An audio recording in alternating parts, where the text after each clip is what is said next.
السلام علیکم رحمۃ اللہ وبرکاتہ۔ پیارے بچوں، ہم پڑھ رہے ہیں 9ویں جماعت کا اردو، اور ہمارا موضوع ہے تنہا انصاری کی غزل، جس میں ہم نے تنہا انصاری کے حالات زندگی اور ان کے ادبی کارناموں کے بارے میں پڑھا، اور نصاب میں شامل تنہا انصاری کی 2 غزلیں پڑھی اور ان کی تشریح بھی پڑھی، اور آپ کو PDF بھی بنا کر بھیج دی۔ اور آج ہم اس کے سوالات پڑھیں گے۔ پہلا سوال ہے، مداوا سے کیا مراد ہے؟ مداوا سے مراد ہے علاج کرنا، یعنی علاج معالجہ کرنا۔ غم کا علاج یا نقصان کو پورا کرنا بھی مداوا کہلاتا ہے، یعنی اگر کسی کو کوئی تکلیف ہے، پریشانی ہے، کوئی غم ہے، اور اس کے ان تکلیفات، غموں یا پریشانیوں کا علاج کیا جائے، اور اگر کسی کا کوئی نقصان ہوا ہے تو اس کا وہ نقصان پورا کیا جائے، تو اسے مداوا کہتے ہیں۔ دوسرا سوال ہے، شاعر کو پرستش اعمال کا خیال کیوں خوب زیادہ کرتا ہے؟ مرنے کے بعد ہر انسان کو دوبارہ زندہ کر کے اس کے اعمال کے بارے میں پوچھا جائے گا۔ اچھائی کے لیے جزا اور برائی کے لیے سزا ملے گی۔ شاعر اس لیے خوب زیادہ ہے کیونکہ اسے احساس ہے کہ اس نے دنیا میں آ کر صرف گناہ کیے ہیں، کوئی اچھا کام نہیں کیا ہے۔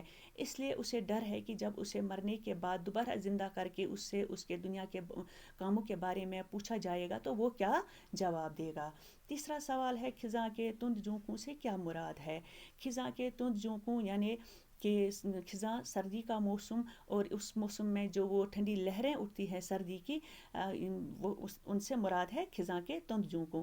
لیکن غزل میں شاعر نے ان الفاظ کا استعمال مصیبتوں اور مشکلات کے لیے استعمال کیا ہے، اور شاعر یہ بتانا چاہتا ہے کہ جس طرح سے یہ خزاں کی جو ٹھنڈی ہوائیں ہوتی ہے وہ سرسبز باغات کو اجاڑ دیتی ہے، یعنی پتے جھڑتے ہیں، پھول مرجھا جاتے ہیں، اسی طرح سے رنج و غم جو ہے انسان کی زندگی کو پامال کرتا ہے، انسان کی زندگی کو ختم کر دیتا ہے۔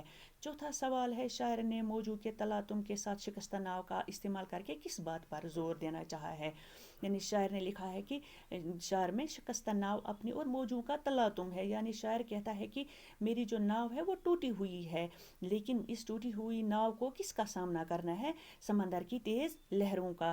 لیکن شاعر دوسرے مصرے میں کہتا ہے کہ ہو کچھ بھی ساتھیوں، مجھ کو گھبرانا نہیں آتا، یعنی اگر میری ناؤ ٹوٹی ہوئی بھی ہے اور اسے تیز لہروں کا سامنا کرنا ہے، لیکن مجھ میں ہمت ہے اور مجھے امید ہے کہ میں اپنی منزل پر پہنچ کر ہی رہوں گا، میں گھبراتا نہیں ہوں۔ اس لیے شاعر اس شعر میں کہنا چاہتا ہے کہ چاہے یعنی انسان کو یہ نہیں دیکھنا ہے کہ میرا جسم مضبوط ہے یا کمزور ہے، بلکہ انسان میں حوصلہ ہونا چاہیے، ہمت ہونی چاہیے، اور انسان کو ہر مصیبت، ہر مشکل کا ڈٹ کر سامنا کرنا چاہیے۔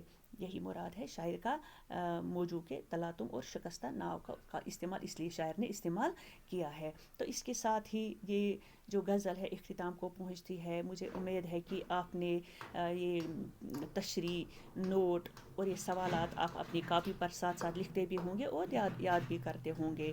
انشاءاللہ اگلی ویڈیو میں ایک اور موضوع کے ساتھ ملیں گے، تب تک کے لیے اللہ حافظ۔